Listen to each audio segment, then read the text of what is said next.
नमस्कार दोस्तों। आशा करती हूँ आप सब एक बेहतरीन तरीके से अपने जीवन जी रहे होंगे, उम्मीद से भरपूर होंगे, आशावादी दृष्टिकोण होगा आपके पास और अपने लक्ष्य को, कोई भी लक्ष्य हो, उसको पाने के लिए आप सतत प्रयास कर रहे होंगे।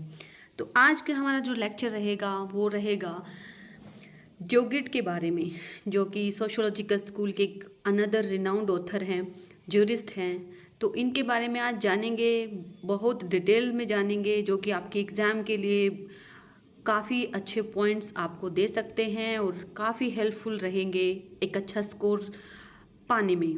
ठीक है, एक अच्छा स्कोर ले सकते हो आप, चाहे वो छोटे क्वेश्चन का हो या फिर आपको ऐसे टाइप क्वेश्चन लिखने के लिए आ जाए या एमसीक्यू क्वेश्चंस आ जाए। किसी भी कंपटीशन एग्ज़ाम के लिए ये जो पीपीटीज मैंने प्रिपेयर की है वो सेल्फ सफिशिएंट है। ठीक है, आज शुरू करते हैं ड्यूगिट।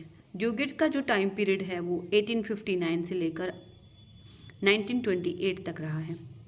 ये कौन थे? ये फ्रेंच जूरिस्ट थे who made a substantial contribution to the sociological jurisprudence in the earlier 20th century. ठीक है, 20वीं सदी के दौरान इन्होंने अपना एक अहम कंट्रीब्यूशन पे दिया था जूरिस्प्रूडेंस में, सोशियोलॉजी में। He was a professor of constitutional law. इनको कॉन्स्टिट्यूशन का भी काफ़ी अच्छा नॉलेज था। इन द यूनिवर्सिटी ऑफ, जो ये बोर्डेयुक्स, काफ़ी साल तक रहे। Duguit was much influenced by the August Comte. ठीक है, इनके ऊपर जो जो ड्यूगिट है, इनके ऊपर ऑगस्ट कॉम्ट का काफ़ी ज़्यादा प्रभाव रहा, उनकी थ्योरी का, ना कि उनके निजी व्यक्तित्व का। Law as a fact which denounce the individual rights of a man and subordinate them to social interest.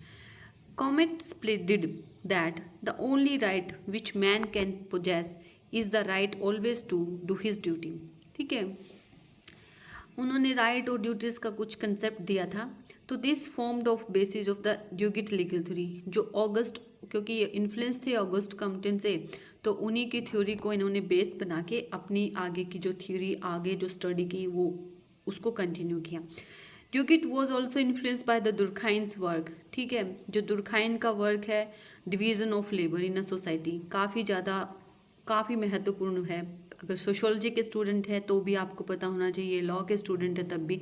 अगर आप एक काफ़ी ज़्यादा स्टडी से रिलेटेड नहीं है या फिर आप किसी भी क्षेत्र से रिलेटेड नहीं है, तब भी आपको बीइंग ए सिटीजन होने के नाते या फिर ह्यूमन बीइंग होने के नाते आपको पता ही होना चाहिए कि जो डिवीज़न ऑफ वर्क है सोसाइटी के अंदर, डिवीज़न ऑफ वर्क कहाँ से और किन व्यक्तियों ने इसके बारे में बताया है। तो वो थे दुर्खाइन जी। ठीक है, which was published in 1893, and this work division Durkheim divided in two parts. One is a common need of individuals which are satisfied by the mutual assistance, and the second the diverse needs। एक बोलते हैं कि एक होता है कि interdependency, ये तो टर्म्स हमें पता है, पर उसमें भी स्पेशलाइजेशन, दो चीज़ें इन्होंने ऐड की है। एक तो है कि नॉर्मल, कि किसान खेती करता है तो उससे हमें खाना मिलता है, ठीक है, अनाज मिलता है। फिर एक उसके अंदर स्पेशलाइजेशन का ही कंसेप्ट इन्होंने इंट्रोड्यूस किया। अगर हमें ब्रेड खाना है तो मैन्युफैक्चरिंग यूनिट लगानी पड़ेगी, तो वहाँ पे एक स्किल की रिक्वायरमेंट रहेगी एक, जबकि रॉ मटेरियल प्रोड्यूस करने में भी स्किल रहता है, पर इसके अंदर एक न्यू, काफ़ी ज़्यादा महीन सा स्किल की एक बात की गई है। तो इन्होंने इस तरीके से दो भाग में इसे डिवाइड किया है। Therefore the division of labour is the most important fact which Duguit called as a social solidarity.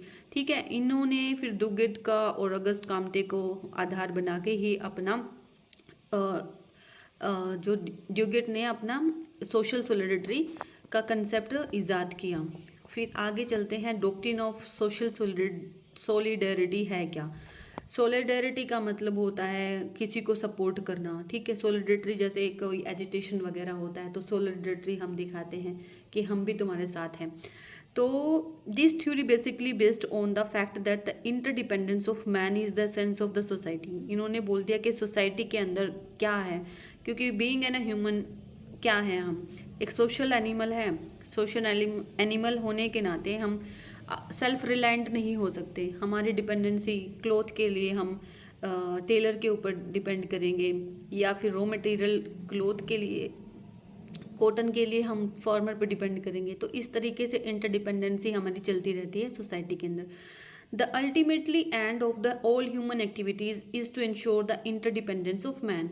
He further said the purpose of law is to serve the same end. ठीक है, जो हमारा purpose है, अगर मैं society का एक, मैं भी सोसाइटी में एक पार्ट हूँ, आप भी एक सोसाइटी के अहम पार्ट है, आप भी अपनी फैमिली में कोई ना कोई रोल प्ले करते होंगे। जब पेरेंट्स बीमार होते हैं तो आप एक सपोर्ट्स मैकेनिज्म के तौर पे खड़े हो जाते हो कि हाँ पापा मम्मी मैं आपके साथ हूँ। तो इस तरीके से इन्होंने बोला है कि जो अल्टीमेट पर्पज है हमारा लॉ का भी, तो उस चीज़ को एक सपोर्ट मैकेनिज्म प्रोवाइड करना है।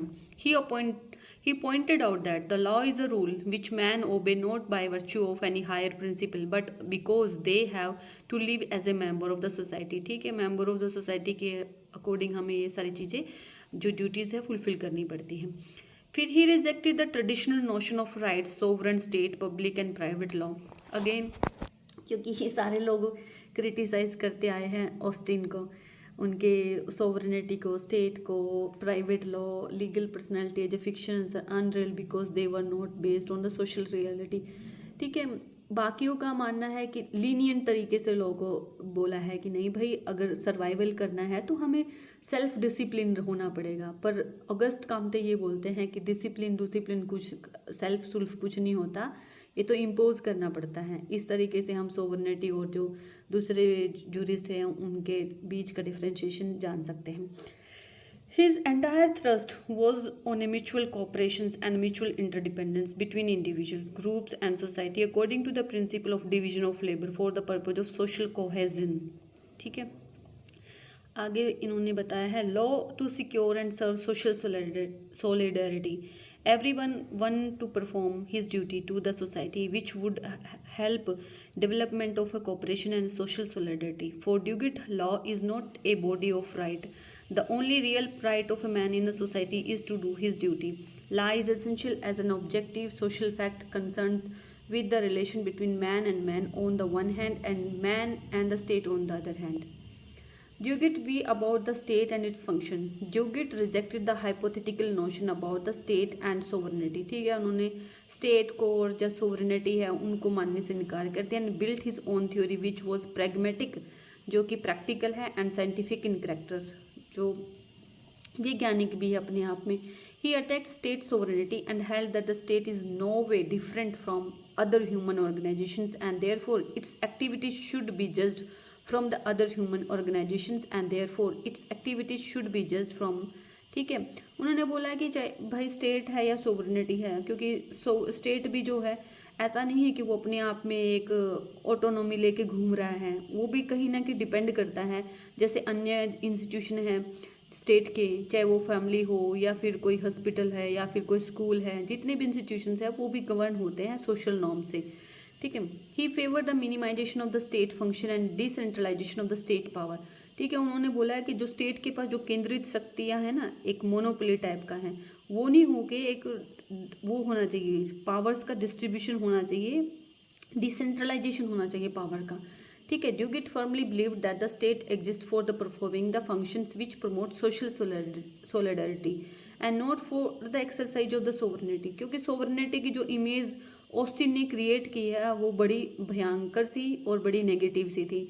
उसमें बोला था कि जो सुपीरियर क्लास होगी, जो पावरफुल लोग होंगे, वही इस कमांड दे सकते हैं, वही सैंक्शन उनके हाथ में होंगी, वही एनफोर्स करवा सकते हैं कोई भी लॉ है या कोई भी जो भी रिचुअल है उसको इन्फोर्स कराने का मैकेनिज्म उसने ऑस्टिन ने इस तरह से पिक्चराइजेशन किया था। तो सब जूरिस्ट ने मिलके उनकी धुलाई की है इस तरीके से। फिर क्रिटिसिज्म है डुगिड का भी, कोई ऐसा नहीं है कि एक साइड उन्होंने दे दिया है तो उसके बाद उनका क्रिटिसाइज नहीं किया गया, उनको क्रिटिसिज्म उनकी थ्योरी का भी हुआ है। देखते हैं, anything which does not encourage social solidarity is no law for him. ठीक है, उन्होंने बोला कि अगर सोशल सोलिडरिटी, उनका भी एक तरीके से एक ये मानना कि अगर सोशल सोलिडरिटी को प्रमोट नहीं करते कोई भी चीज़, तो वो बोलते हैं कि वो लॉ है ही नहीं, तो ये भी कोई बात अच्छी नहीं है उनकी।